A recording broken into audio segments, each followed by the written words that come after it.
Hey guys, Cade Wilcox here. In today's video, we're going to talk about a very simple business framework. One of the things that I have experienced, one of the things I've struggled with in 10 years of starting and owning and running businesses is just focus. Being really clear on what we're trying to accomplish in the business and then staying focused. And over the years, I've tried for my own self because, I'm all over the place from time to time to create a framework, a way to evaluate and a way to look at our businesses that help us kind of stay in the lanes of where we need to be running as it relates to continually making progress. And so today I want to share just briefly what we use as a framework to evaluate our company. And what's been really fun, recently I've started 2 new businesses, and I've been able to take what we've learned over the last 9 years and apply them to these 2 new businesses that are brand new startups, no clients, no employees, and we're starting from scratch. And so not only does this framework help, Primitive, for example, who's been around for 9.5 years, but it also helps these startups and as a way of really framing our minds around how are we going to build these companies, how are we going to run these companies, and how are we going to kind of stay focused on the things that really matter. And so there are 5 things that I really focus on. Number 1 is vision and goals. I am amazed at times how little I spend on vision and the goals of the organization.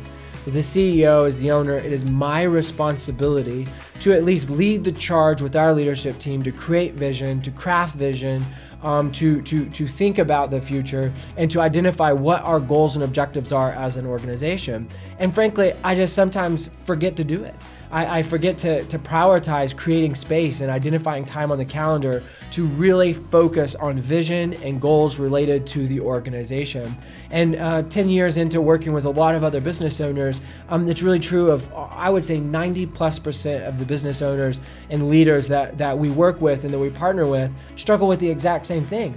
They simply do not have a vision for their organization that is documented, that's well thought out, and that is communicated to the rest of the team in such a way and consistently enough that the whole team knows exactly where we're going and the things that we have to do to get there. And so the number one thing that I think about in terms of a simple business framework is, what is your vision?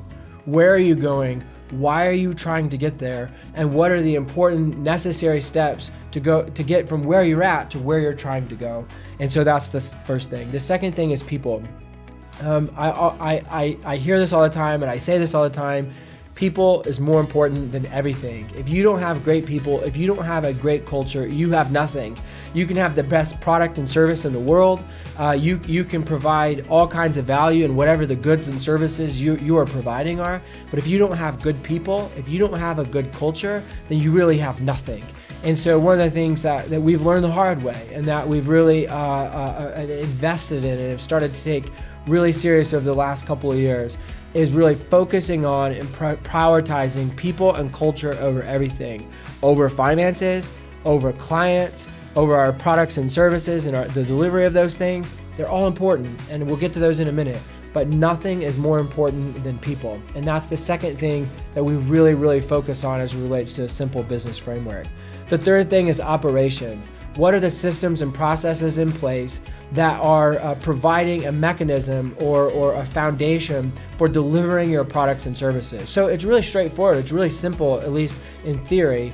But what have you evaluated, and how do you evaluate, and how do you measure, and how do you observe how your organization is operating internally as it relates to delivering the products or the services that you're providing to your consumers? So vision and goals. Number 2 is people. 3 is operations. 4th is finances.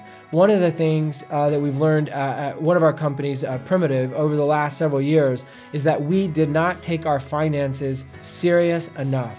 And what I mean by that is really basic fundamental things: good reporting, good bookkeeping practices, just really good oversight of the finances. In our experience, and you may share this to some degree, we just get really busy growing the company and doing all the work of the businesses. And so some of the things like financial reporting and good practices around bookkeeping really kind of take a back seat.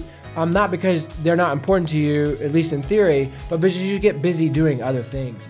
And yet, it really burned us. We really learned the hard way that from day one, before you ever even spend a dollar or make a dollar, that taking your finances really serious and having good processes around them and good people managing them is really, really critical. And then lastly, the last thing that we really evaluate as it relates to a simple business framework is sales and marketing. It's funny, people like to talk a lot about sales and marketing, I think for a few reasons. One is it's kind of a sexy topic, you know, marketing, and you feel good about it, and you love seeing your name and the brand and your message. And, you know, as humans, we like talking about ourselves, right? And so like hearing things about ourselves. And so I think that's one reason. I think another reason is people immediately equate sales to more revenue, and most of us think more revenue will solve all our problems. And just being candid with you, it's one of the really big mistakes we made early on. We believed that just making a lot of money would take care of everything. It would take care of our ability to hire good people. It'd take care of our ability to work with clients that we only wanted to work with. It would take care of net profit, and, you know, as long as you had a ton of sales, you know, you'd make a ton of money, and you make a ton of money. And again, you may go, man, that guy's really stupid. Maybe I am. But that's what we did, and we learned the hard way that we really had it backwards, and that's why it's last. I mean, sales and marketing are really critical. I kind of call it the power behind our company, but it is last. If you don't have a vision and you don't know where you're going, or if you don't have the right people and a good culture, or you don't have healthy operations and good financial practices, who cares how good your sales and marketing is? Who cares how much money you're making? It's all a house built on sand if you don't do these other things first. And so I don't know what it is for you, but I would strongly encourage you to consider for your business, what is a framework that you could utilize to look at the health and the sustainability of your business. And that framework allows you then to grade yourself. So when I look at all of our companies and I look at those things, I can look at each of those categories and go, how are we doing on vision? Do we even have a vision? What are our goals and objectives? How are we doing on people and culture? How are we on operations? How are we on finances? How effective is our sales and marketing being? And so not only does it create a framework for you, but it also creates a very easy scorecard to determine how you're doing or how you're not doing. And so I hope this has been encouraging to you, and I hope you'll reflect on your own business and how you could evaluate it, how you could utilize it to stay focused, and how you could utilize it to evaluate your own organizational health.